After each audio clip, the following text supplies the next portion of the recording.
masih lagi diberi kesempatan masa untuk kita datang ke masjid, ke rumah Allah ini untuk melaksanakan waktu maghrib secara jemaah. Mudah-mudahan solat kita diterima, diberkati dan dirahmati oleh Allah Ta'ala. Dan syukur juga masih lagi diberi kesihatan untuk kita melaksanakan amalan kehidupan kita seharian, dan masih lagi berada di sini insya-Allah. Dalam satu ayat dalam Al-Quran, Allah mengingatkan kita bahwasanya diwasiatkan, yusikumullahu fi auladikum lizzakari mithlu hadzal unsayyin.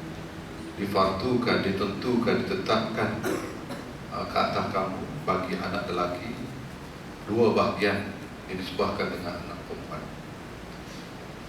Sebelum kita masuk pengajian itu jauh sih kan. Sebelum masuk ada satu soalan, boleh berkat kan? Nak jawab soalan ni. Sebelum kita masuk pengajian kita ni, soalan dia ni panjang. Arwah suami telah meninggal dunia pada bulan Februari. Kami telah dikurniakan 3 orang anak, 2 lelaki dan seorang perempuan. Saya adalah suri rumah sepenuh masa.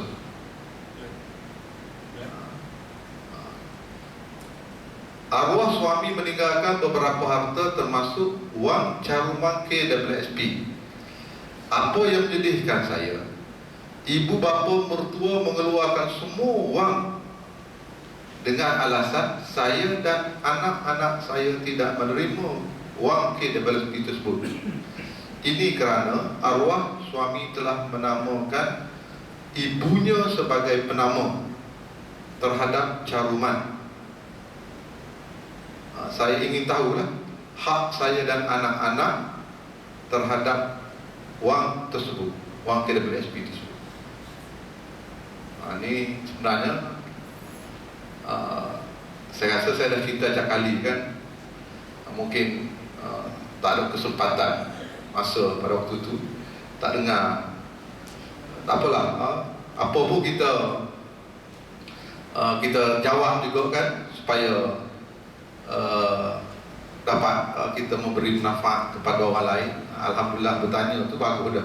Tanya tu bagus dah kan. Tanya tu boleh pahala dalam ibadat. Tak tanya tu masalah kan. Buat keputusan yang tidak tepat mengikut syariat Islam. Begini kan. Bila dalam kematian, kita dah belajar bahawasanya ada 6 orang berlaku kematian, 6 orang ni mesti dapat harta. Itu kena ingat kan. Dalam keadaan apa pun, 6 orang ni, 6 kumpulan ni akan dapat harta. Siapa? Ibu. Kan? Ibu kita lah, bapa kita, isteri kita, suami kita, anak lelaki kita, anak perempuan kita. Jadi mesti dapat 6. Jangan duduk pusing-pusing kan. Kenapa dapat pula kan? Kenapa dapat? Sedangkan yang patut dapat saya ibu dia. Dalam kes yang bertanya tadi, mungkin kan kes ni sebelum dia kahwin dulu, dia dah bekerja dan daftar KWSP, nama kan mak dia masa tu tak kahwin lagi. Tak kahwin lagi, nama kan mak dia sebagai penama KWSP. Dia tak tukar. Tak apa, tak tukar. Tak salah. Kita pun kalau ada nama tu tak tukar pun tak. Tapi ingat, kena fahamkan orang yang kita bagi nama tu.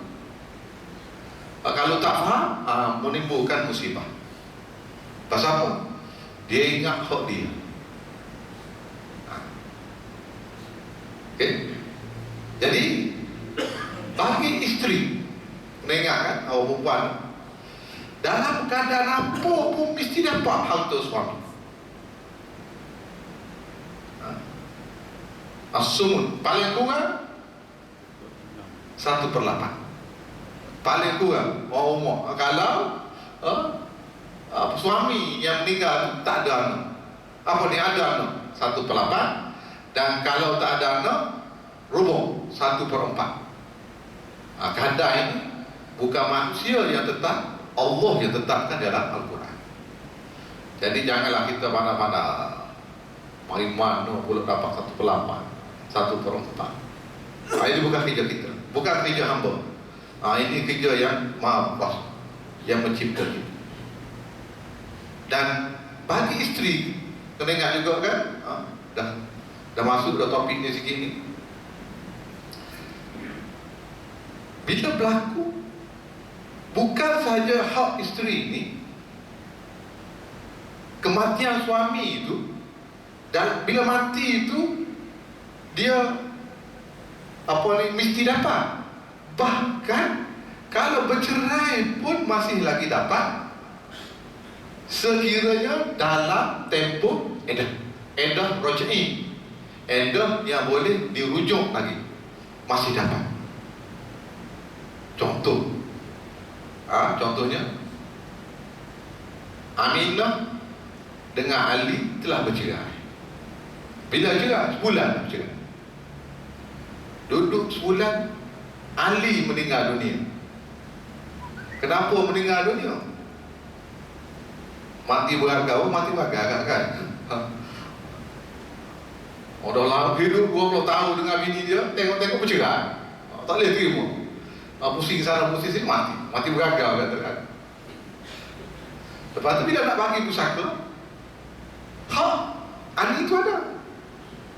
Tapi kalau tak belajar dalam masyarakat kita, munglah punya masa menyebabkan Ali ni mati. Maulah punya masa dia lupa bahasanya ini dia tak tahu kerja Allah. Mati hidup bukan kerja hamba, bukan. Kena faham kan? Bukan kerja hamba mati hidup. Sakit, sehat, bukan kerja hamba, kerja Allah. Jadi, tapi masyarakat kita begitu kan? Bercerai, tak ada lah kan? Dah bercerai apa hak lagi? Tak. Masih lagi ada hak, iaitu tadi 1/8 ataupun 1/4. Itu harta faraid, bukan lagi harta sepercarian. Harta sepercarian pun boleh tuntut, boleh tuntut, dia marah. Balik pada soalan tadi. Jadi mak dinamakan mak dia. Bila nama mak dia, mak ambil seorang-seorang, mak komo seorang-seorang. Pasal apa? Arwah namakan pada mak, pada ibu. Jadi anak pada anak, pada cucu pun tak bagi, cucu lelaki pun tak bagi, cucu perempuan pun tak bagi, menantu pun tak bagi. Komo seorang-seorang. Makan harta haram, makan harta anak yatim, berasak kubur kan. Lama dosa besar, telah melakukan dosa besar. Jadi kita tengok cara penyelesaian kan, macam mana kes itu. Jadi sekarang ni kita tengok tadi, dia kata arwah meninggalkan ibu, tak apalah ibu tadi kan, kerana bapa lagi isteri. Lepas tu 2 anak perempuan, 1 anak lelaki. Ini kes. Kes dia. Berarti apa? Semua ni mesti dapat harta pusaka. Tak ada siapa pun boleh bolong seorang-seorang. Semua mesti dapat. Tak kira nama siapa, nama ni ke, nama ni ke, nama ni saja, tak. Itu hanya sebagai wasi. Wasi ni dia panggil pemegang amanah, bukan hak, pemegang amanah. Katakanlah sekali, kata kes ini kita contoh Arwah tak namakan kata laki ni, dia tak namakan ibu, dia namakan orang lain. Nama kata Sa'id nama, tak ada kena-mengena pun. Arwah namakan Sa'id, tak ada kena-mengena lagi pun. Jangan duk ingat dapat ke Sa'id kan? Oh, pergi buat ke BSP dapat 300,000. Sa'id ngomong so, enjoy lah, beli kereta, FOMO kan, beli rumah. Itu haram. Kenapa? Bukan hak dia.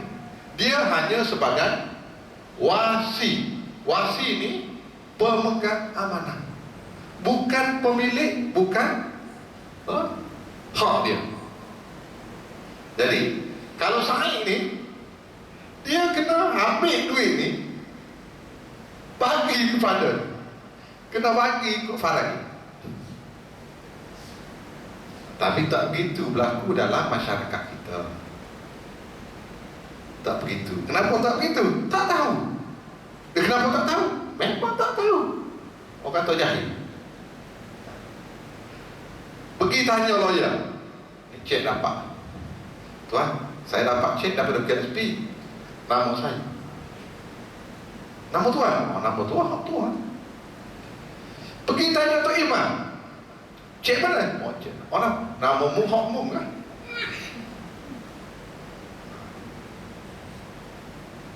Pasal apa? Para ini dalam Quran saja ada, dalam hidup tak ada. Itu kedudukan dia kan. Ilmu faraid ini hanya dalam Quran. Kehidupan ini makin menipis, makin jauh, makin jauh.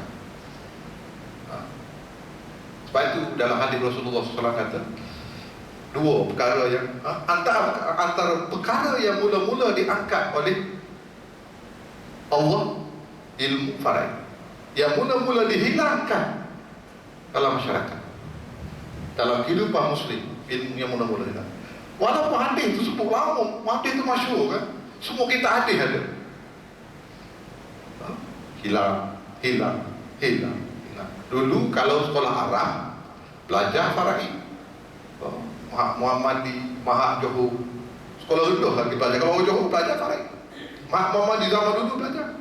Zaman sekarang kalau budak-budak tak belajar, hilang. Sedangkan hadis beritahu wajib suruh belajar faraid, hilang. Masuk universiti tak belajar faraid. Pergi Azhar, pergi Yarmouk, Madinah, tak belajar. Kalau ambil usuluddin. Sedangkan dua ilmu saja wajib belajar. Ajarilah anak kamu ilmu Quran dan ilmu faraid. Akan datang akan hilang ilmu faraid. Tapi memang hilang. Betul kan? Ketepatan hadis Rasulullah SAW. Balik pada sini tadi. Jadi kita dah belajar. Sepatutnya tadi ibu akan dapat daripada uang ini, kalau ingat berapa? 1/8. Bukan ibu-ibu, mak kita 1/6. Wali abawal li kulli wahidin minhum as-sudus. Bagi kedua bapa akan dapat 1/6. Allah cerita, bukan kita cerita tu. Bukan pandangan ulama, bukan mazhab, tak ada. Allah 1/6. Kenapa 1/6? Pasal arwah ni ada anak. Kalau tak ada anak 1/3. Tapi dia ada anak 1/6. Okey. Bapa, kita dah belajar si anak perangai ni. Ingat ayat tadi kan, wali abawal likul, bagi kedua ibu bapa, terjemahannya wali abawal likul liwahidin minhum masud, bagi kedua ibu bapa 1/6. Atau bapa ni kita lah yang hiru-hiru semua ni. Asobah berabil.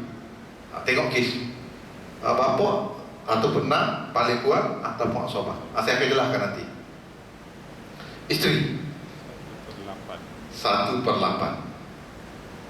Kenapa? Ada anak. Kalau tak ada anak 1/4. Sama ibu tadi kan. Kalau ada anak 1/3. ambil warna lain, takut keliru.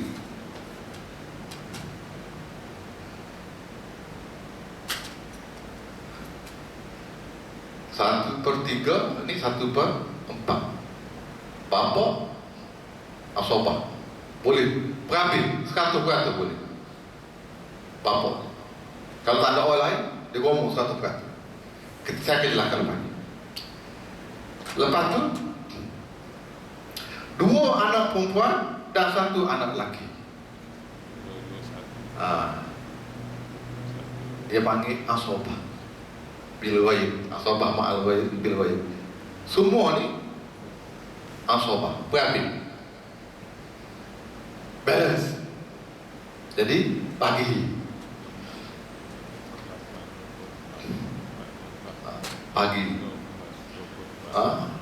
per 24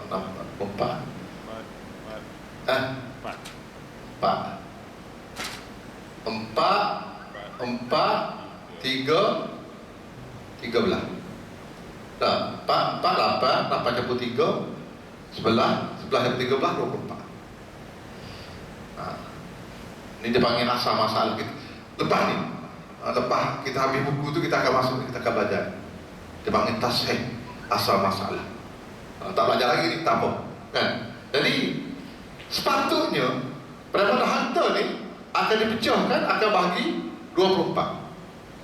Dan masing-masing akan dapat, kalau ibu dapat 4 bahagian daripada 24, bapa 4 bahagian daripada 24, isteri 3 bahagian daripada 24, anak lelaki dan perempuan 13. Sebenarnya kita akan belajar lagi ni, pecah lagi ni, dia per 96 jadi. Kalau kita tengok ni, kali 4, 96 per 96, tapi tak apalah, nanti keliru, aku tak faham. Jadi apapun harta tadi, wang kena PSP tadi, wang tadi kena pecah, bagi ke ibu 1/6, okay? Bagi ke bapa 1/6, bagi ke isteri 1/8, baginya iaitu 13 bahagian bagi kepada 2 anak perempuan, 1 anak lelaki, dengan formula 2 nisbah 1, mislu hazibul saya, 2 nisbah 1. Dia akan jadi sebenarnya 26.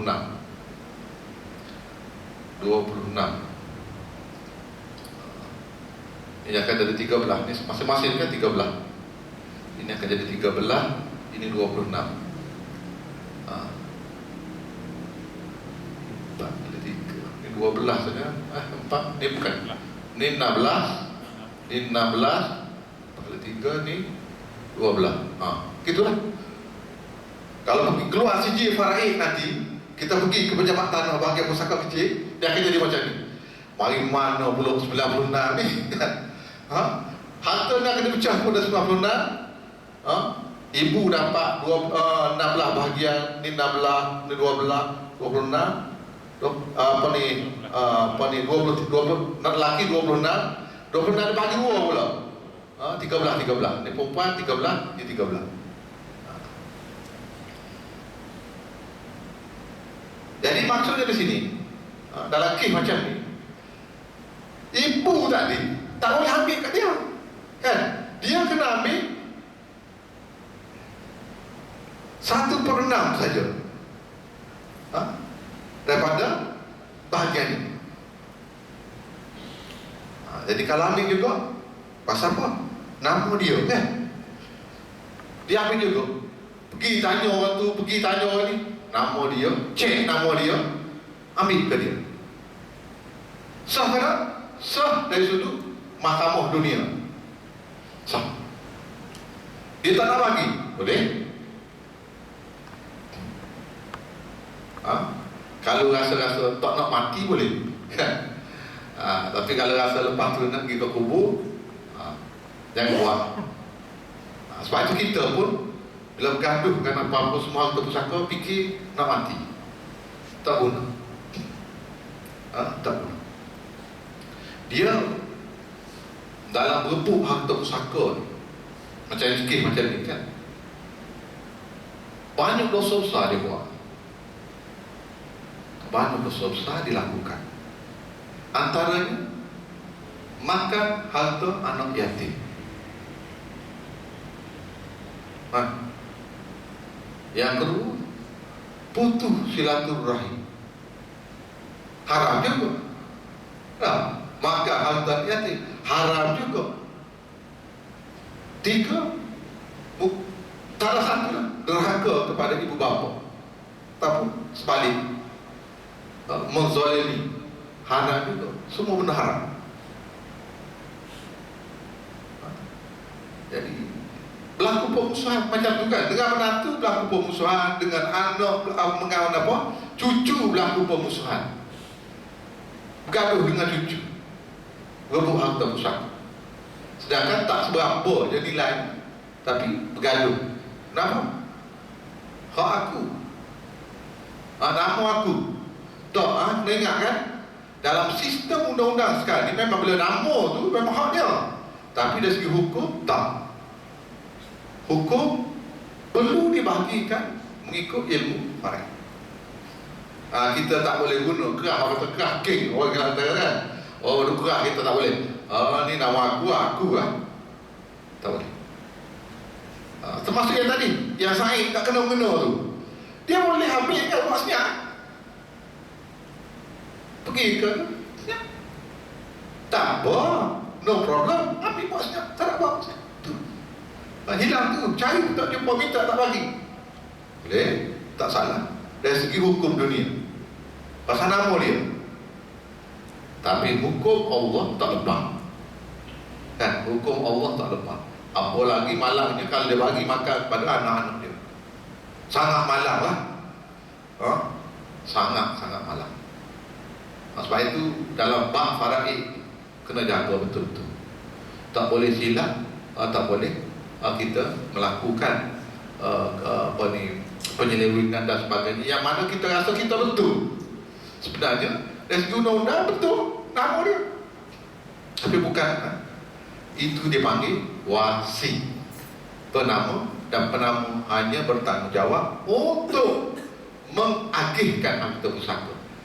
Kebetulan dia ada hak, boleh. Tapi kebetulan dia tidak ada hak, dia kena menjalankan tanggungjawab, menyelesaikan tugasan itu dengan menyerah kepada ahli keluarga. Okey, itu jawapanlah kepada yang menanya tu panjang lebar. Dan ingat kan, saya sebut tadi, ini dalam kes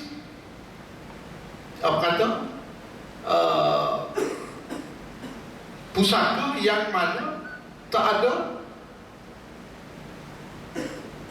hubungan suami isteri itu masih lagi wujud, berarti cerai mati orang kata.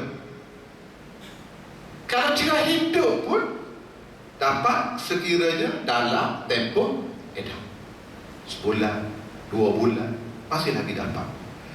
Tapi kalau dah setahun, boleh kan? Tamat dah, expired dah. Jangan si laki orang balik-balik mati boleh lagi, boleh tutup, jangan kan? Dia salah satu 3 kali suci, tamat tempoh itu, tamat lah. Tak kekal. Dia minta, bila mati dah tahun 2 tahun lepas dah, saya nak tutup belajar dia mesti ustaz kata boleh. Ada kan, ada tempoh dia. Berarti setakat itu saja. Bila dah tamat tempoh, tak boleh. Tolak pun tolak rajmi, bukan tolak ba'i. Tolak nekah, tolak 3 tak ada. Tolak 3 tak ada. Berarti tolak rajminya ada tempoh edah lagi. Itu hak isteri. Dan jangan ingat hak isteri saja, hak suami pun sama. Islam ni sangat adil. Itu kalau mati suami, kalau mati isteri sama juga. Suami akan dapat hak mengikut kadarnya. Bercerai juga sama. Masih dalam tempoh edah rajmi, sama hak dia. Oh, sama, dia dah menutup hak. Pasal dia lah ni mati, katakan lah. Tak ada. Allah Malikul Maut yang nyawa tu kan, sebulan itu bagi juga pada hak suami. Dan suami, Quran telah tentukan, bukan sikit kan, 2 kali ganda isteri. Berarti kita ni, orang lelaki ni, Kalau ada isteri kan, isteri tadi 1/8, 1/4. Suami kita 1/4, 1/2. Dia mislu hazil 2/1. Kan? Berarti 1/4 kalau ada anak. Apa 1/8 kalau ada anak isteri. Suami kalau ada anak 1/4. Sebaliknya, isteri kalau tak ada anak 1/4. Suami kalau tak ada anak, isterinya yang meninggal tak ada anak 1/2. Banyak suami. Ni ada gerakan baru sekarang ni. Dia persoal kenapa suami banyak pada isteri. Sedangkan isteri lemah. Wanita, laki ni kuat, perkasa. Kenapa tak sama? Ada juga kan? Banyak. Jangan duk layan sangat. Pasal kadang ni bukan kerja hamba, bukan kerja para ulama, bukan kerja Nabi pun. Nabi hanya sampaikan ayat Quran kan.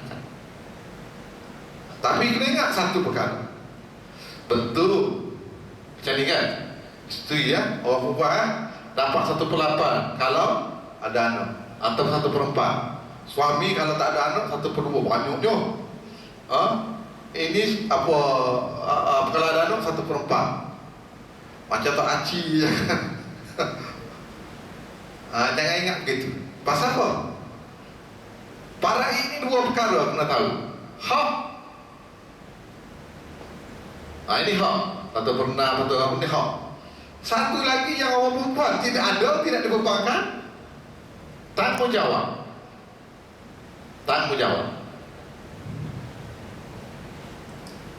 Orang perempuan dapat 1/8, 1/8 tu hak dia.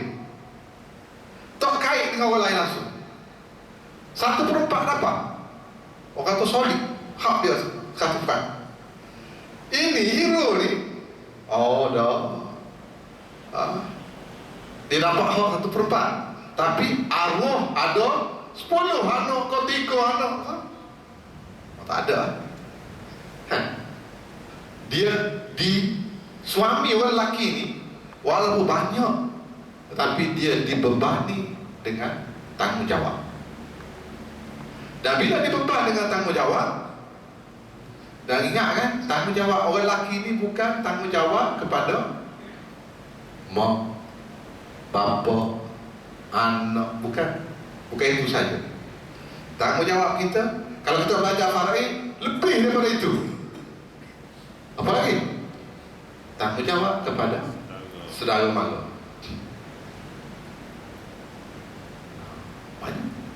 Cuma sekarang tak rasa apa, bila tak belajar, kita rasa tak adil lah. Orang lelaki banyak dapat. Tapi bila kita belajar, tak nak jadi lelaki. Pasal dibebankan dengan tanggungjawab yang sangat berat. Dapat 1/4. Anak wajib. Ada mak wajib. Ada cucu wajib. Ada anak saudara wajib. Ada sepupu wajib.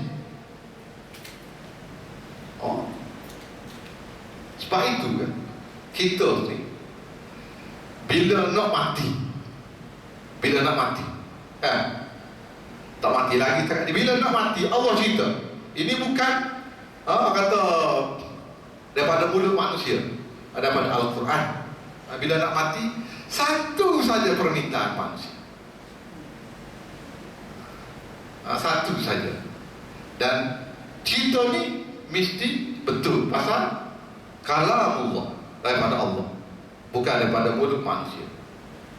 Apa kita minta? Laula akhartani ila ajalin qarib fa asaddaqa wa aku minas sholihin. Ya Allah, pelewak sikit mati abah ni kan, mati aku ni pelewak sikit. Kenapa pelewak?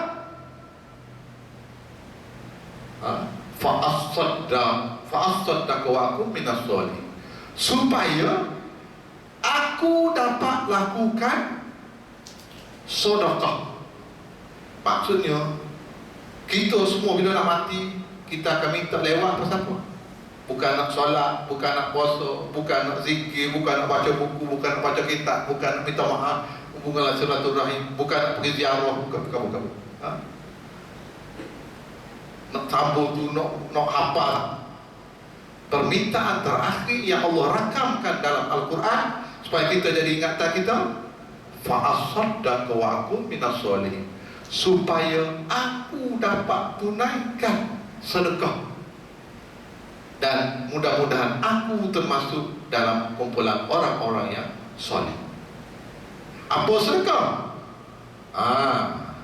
Dua bentuk sedekah, iaitu sedekah wajib, sedekah sunnah. Sedekah wajib, wajib lah. Apa sedekah wajib? Nafkah. Sedekah wajib. Nafkah pada siapa? Bila belajar faraid ni banyak rupanya nafkah. Nafkah pada mak. Mak ada ayah tak apa, itu hak ayah lah. Tapi kalau mak tak ada orang, kita wajib nafkah. Bukan sunnah. Nafkah kepada anak, tak ada isu. Pasal dari segi perundangan, kalau bapak tak bagi nafkah, anak boleh sama bapak, tak ada masalah. Dan kita pun sayang pada anak-anak kita akan bagi nafkah. Kan, anak minta RM10, kita bagi RM20. Anak nampak rajin sikit, nampak baik sikit, bagi banyak sikit. Anak minta apa motor, bagi kereta. Kereta tak haji, kereta kancing kecil tak sesuai. Kancing sesuai di hutan saja, beli yang masalah kan. Honda ini import, anak sama je kan. Sayang kan. Tak ada isu nafkah pada anak. Nafkah pada isteri lebih kurang kan, lebih kurang dengan anak juga. Takkan nak pakai baju murah-murah kan, pakai mahal-mahal sikit kan, biar nampak sedap sikit, mata memandang. Isteri minta gelas 1 gram, cincin 2 gram, kita makan 10 gram. Saya lebih ni kan, memang saya. Tapi sama saya dengan anak. Tapi lepas setakat itu saja. Yang tertinggal nafkah kepada cucu. Kalau yang ada cucu, ada yang tak ada, ada yang ada. Kalau bapak dia meninggal, kita cucu belah anak lelaki kita, kalau anak lelaki kita dah meninggal, dipertanggungjawabkan kepada tu lagi.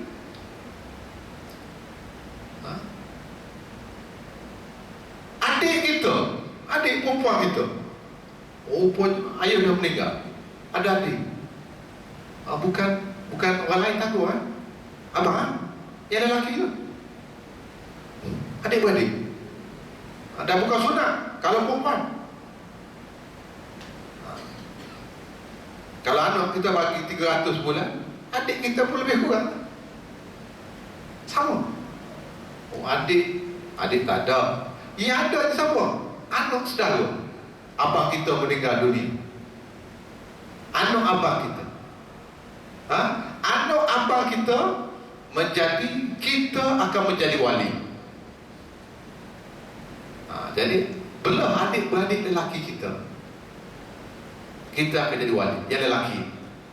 Dan bila wali, dia bukan wali nikah saja, wali nafkah. Yang ni tak berlaku. Dari segi undang-undang tak berlaku. Sebab tu undang-undang masih lagi tidak balance. Contoh, tengok. Katakan sekarang ni, okey macam ni kan. Ini contoh, kita contoh. Kita buat contoh kan. A mati, meninggalkan satu anak perempuan A, tak kira lah mak ke bapak ke, dan meninggalkan satu saudara lelaki seibu sebapa, saudara lelaki seibu sebapa, adik-beradik lah. A meninggalkan satu anak perempuan dan meninggalkan satu saudara lelaki seibu sebapa. Atau kita tambah lagi, meninggalkan isteri. Isteri. Bagi.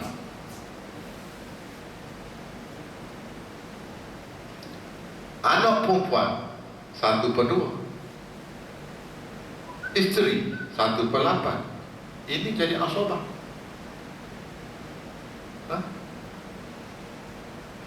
Kita buatlah isteri biar mudah lagi, supaya tak keliru sangat. Mati meninggalkan anak perempuan dan adik-beradik. 1/2 dapat ke anak perempuan, tak dapat 100%. Pasal telah ditentukan oleh Al-Quran, walahan nis, baginya separuh. Balance dapat ke adik-beradik. Berapa bagi? 1/2. Dapat 1/2 beradik. Bahkan adik-beradik ni, kalau tak ada ni, 100% dapat ke dia lelaki. Sedangkan kalau perempuan dapat, kalau perempuan, kalau adik-beradik perempuan 1/2 je. Kalau lelaki, kita meninggalkan seorang adik lelaki, habis harta kita, pasal dia asabah. Kita meninggalkan seorang saja anak perempuan, seorang saja adik-beradik perempuan, 1/2. Dia tak habis harta. Balance masuk Baitul Mal. Ada lelaki sini 1/2 dapat anak perempuan, 1/2 dapatkan saudara adik-beradik kita. Dari sudut undang-undang, katakanlah anak perempuan ni tak nak bagi pada bapa saudara. Ayah saya mati dapat kat saya, kenapa dapat bapa saudara? Kenapa dapat kat adik? Dia nak sembunyikan harta, dia buat sejaknya, dia buat lagi. Anak ni boleh dakwa di mahkamah. Pasal ini ada peruntukan undang-undang. Okey? Bapa saudara ni boleh file di mahkamah, dakwa anak saudara dia. Ambil sorang-sorang harta. Sedangkan saya bapa saudara, saya wali, saya waris asabah, dapat 1/2. Dia ambil semua. Mahkamah akan isytiharkan benda itu salah dan bagi balik kepada bapa saudara. Itu dari sudut hak ni, hak. Tapi ni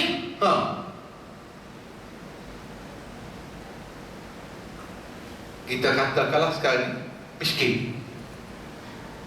Ini tak tinggal harta, tinggal hutang, divisi. Siapa nak tanggung nafkah?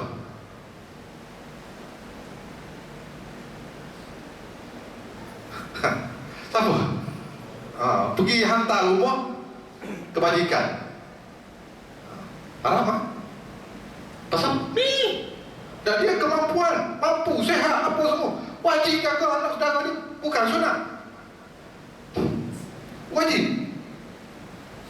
Dan bukan wajib jaga, wajib nafkah. Sampailah anak perempuan ni berkahwin, berkelayakan, berkemampuan. Anak perempuan ni tak puas hati dengan bapa saudara. Pasal apa? Bila bapa ni mati, dia tak nafkah, dia pun dakwa lah, bawa ke mahkamah, dakwa pak saudara dia, kenapa tak bagi nafkah? Tak ada peruntukan undang-undang. Itu masalah kan? Tiada peruntukan undang-undang. Bagi anak saudara, bagi anak sepupu, bagi cucu nak dakwa, tanggungjawab. Tapi bagi bapa saudara, bagi sepupu nak tuntut hak, ada. Kenapa ini? Pasal kita mewarisi undang-undang daripada British dulu, termasuk aspek agama kan. Termasuk aspek agama ni undang-undang tahun 56, 50 sebelum merdeka. Dan tidak diubah undang-undang itu. Masuk, dan Islam ni di bawah agama, bawah negeri-negeri. Jadi begitulah kekalnya. Tidak buat penambahbaikan, tidak disesuaikan dengan perkembangan. Ada kekal gitu. Dan malangnya memang orang Islam pun tak sedar tu kan. Jadi apatah lagi di kalangan orang-orang ahli politik, undang-undang pegawai, undang-undang, benda itu tidak begitu jadi. Sedangkan benda ini sepatutnya dah dikubah hak dan tanggung jawab bagi uang. Jadi sebab itu bila kita faham kan, bila kita belajar faraid, hak dan tanggung jawab, tak timbul dari isu 1/4 lelaki, 1/8 perempuan. Dan ada gerakan-gerakan tengok orang Islam tak adil. Pasal apa? Tengok, perempuan dapat 1/8, suami dapat 1/4. Timbul isu. Jadi orang yang tak belajar nak jauh, tak apa. Betul juga. Sama-sama jahil. Dan nak apatah lagi kalau yang tanya itu bukan Islam, kita tidak boleh mempertahankan Islam. Apalah Islam dengan kepentingan, kita gagal mempertahankan Islam. Sebab tu banyak kegagalan kita kan, terlalu banyak kegagalan pasal yang asas-asas yang terakhir masih lagi kita tidak memahami, mempelajari dan mempraktikan. Banyak perkara macam kita duduk tengok orang atas isu Palestin, isu Palestin kan, dah berapa hari tak boleh solat Jumaat, bertempur apa semua. Kenapa begitu pula? Dan kita duduk syok sekarang kan, bertempur ya. Okay? Masyarakat kita duduk cari keadaan sesama Islam dalam waktu yang sama. Bila Palestin, begini kan. Tapi bila sampai ke negara kita, tak ada kerja lain. Duduk cari, duduk bergaduh sesama Islam. Itu masalah kita. Kalau WhatsApp kita macam-macam kan. Blank, ini kumpulan ini puak tu, ini firqah, aliran. Terbawa-bawa. Sebenarnya kalau kita tengok kan, kehancuran Turki Osmaniyah dulu adalah dengan dipecahkan oleh British dan Perancis dengan melaga-lagakan sesama umat Islam. Sekarang ni yang teruk di Yaman, 300,000 lebih dah mati. Sama Islam. Siapa yang hantar tu?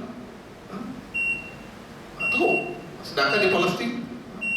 Sebab tu kita umat Islam ni kena faham kesatuan umat Islam itu penting. Wahdatul fiqh, kesatuan. Islam ni lemah lembut, Islam ni kasih sayang. Sebab tu manusia dijadikan daripada tanah. Kan? Manusia dijadikan daripada tanah. Tanah ni dia serap air, dia bermanfaat pada tumbuhan, pada binatang dia bermanfaat. Sepatutnya manusia ini bermanfaat, berkasih sayang.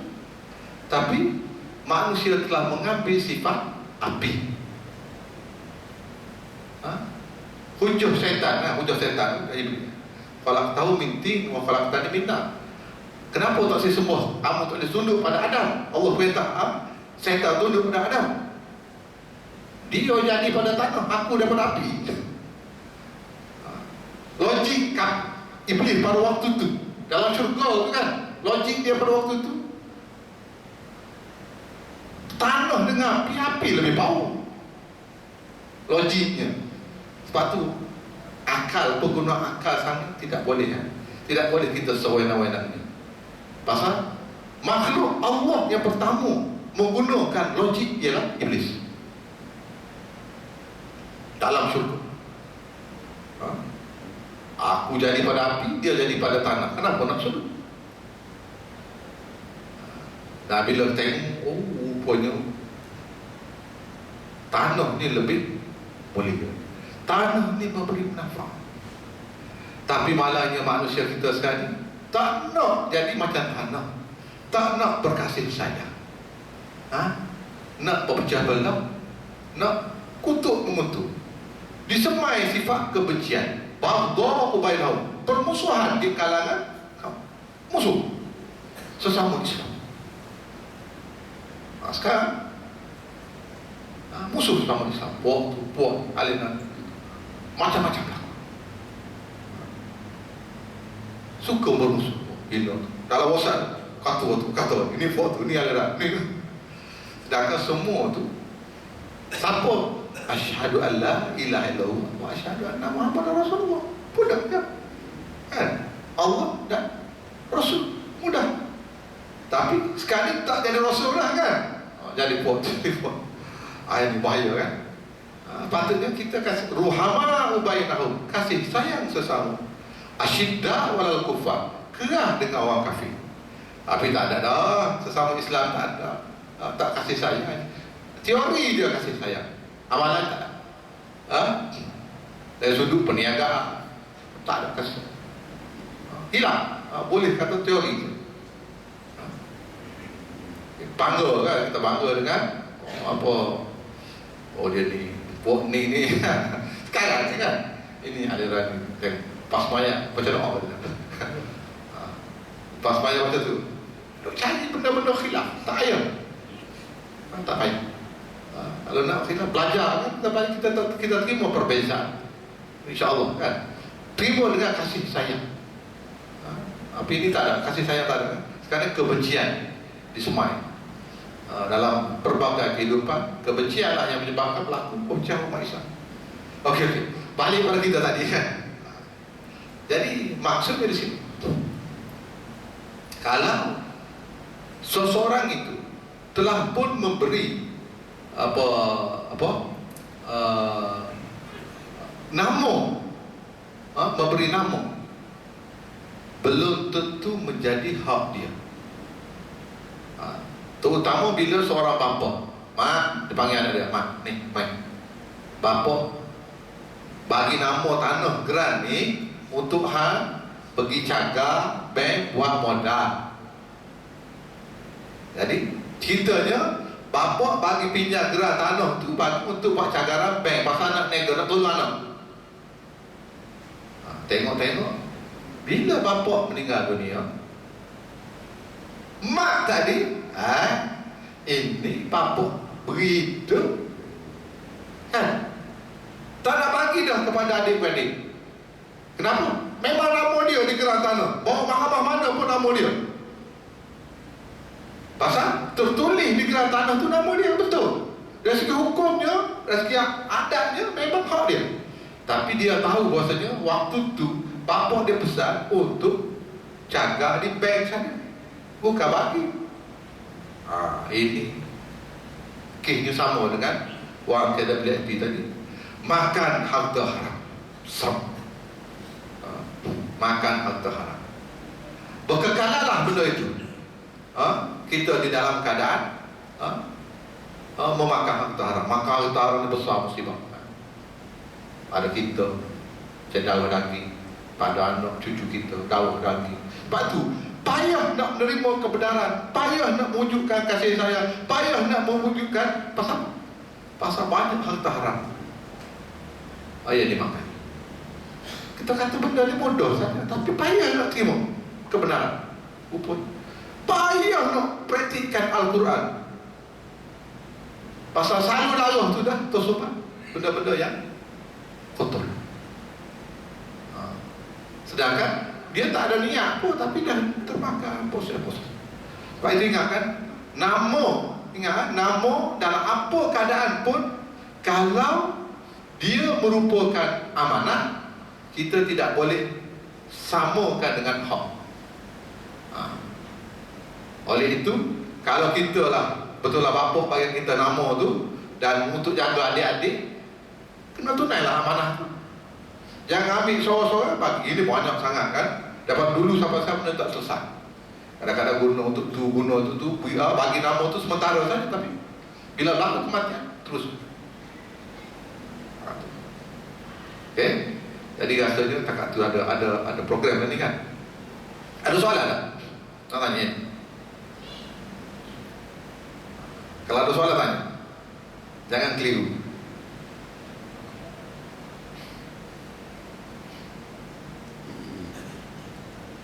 Jelas oh perempuan ada tanya. Jangan keliru yang isu tu. Nanti bawa balik takut salah faham. Tanya.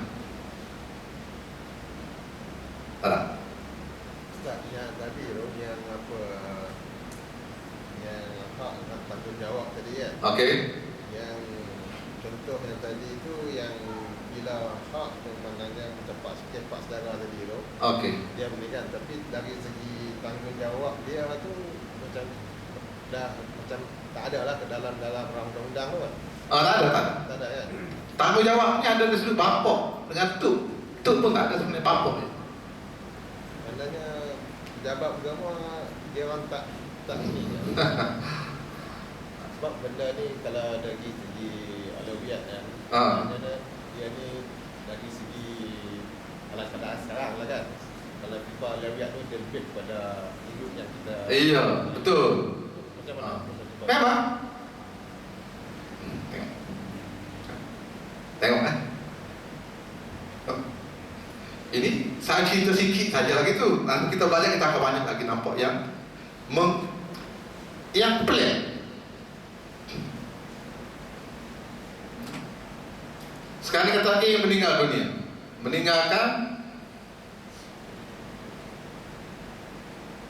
cucu lelaki. Ini perempuan mati dulu. A meninggal dunia, meninggalkan cucu daripada anak perempuan. Lihatlah, A mati, meninggalkan seorang cucu lelaki dari anak perempuan. Dan anak perempuan ni dah lama mati. Faham kan? Faham tak? Okey.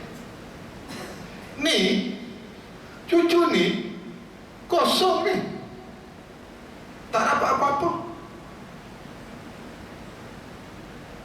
Katakanlah A ni ada harta 300,000 tadi. Okay? Tak ada orang lain, waris ni saja dia ada, cucu ni seorang je dia, cucu tunggal daripada seorang anak, daripada anak perempuan, cucu. Telur ayam. Kemana harta tu pergi? Harta ni akan masuk Baitul Mal. Berapa masuk? 100%.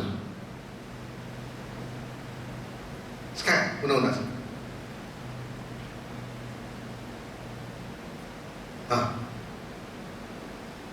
Okay.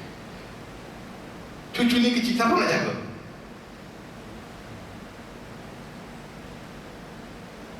Sedangkan kita dah belajar tadi hak dan tanggungjawab. Bila dapat hak, dia ada tanggungjawab. Adakah Baitul Mal akan jaga cucu ni? Pernah dengar? Ada. Baitul Mal pun tak pernah dengar, kan? Sedangkan ia ada sekarang ini, betul? Semua harta dapat kan? Itu dari segi undang-undang. Sebab itu kita kalau ada cucu belah anak perempuan, kena bagi wasiat. Jangan dengar aku kalau mati tak apa ada cucu. Cek cucu belah mana. Tak apa aku kalau mati ada anak saudara. Anak saudara belah mana? Kalau belah adik-adik perempuan, belah perempuan, semua tak dapat. Dia dikategorikan sebagai waris zawil arham. Bila tak dapat, langsung tak belah. Dapat masuk Baitul Mal semua. Itulah gitu. Di Baitul Mal masa jagalah cucu ni. Jaga pendidikan, jaga sekolah, jaga tu makan, minum, kesihatan. Ada Baitul Mal jaga? Tak tahu Baitul Mal. Dari segi undang-undang. Sebab itu insyaAllah bila kesedaran ini mungkin mau sedar dan faham kan, kita boleh ubah balik akta dan sebagainya. Tapi kita tak tahulah bila sebenarnya. Jadi mana digubal? Banyak kali. Dia melibatkan politik kan, enakmen negeri dan sebagainya. Dan Islam bawah kajian negeri ya. Peraturan-peraturan bawah negeri. InsyaAllah itu bagi idea kan apa kita akan belajar. Tapi sekurang-kurangnya kita tahu masalah-masalah itu dan persediaan kita. Tapi kita yang tidak ada kuasa, tak ada bawa, boleh cari langkah alternatif lah. Maksudnya dengan keadaan sekarang kita kena buat macam ni, kena laksanakan di pihak kita. InsyaAllah takat itu dulu. Mudah-mudahan apa yang kita pelajari diberkati dan dirahmati oleh Allah Subhanahu Wa Taala, menjadi ilmu pada kita, menjadi pendidik pada kita pada hari akhirat kelak. Wabillahi taufiq wal hidayah. Wassalamualaikum warahmatullahi wabarakatuh.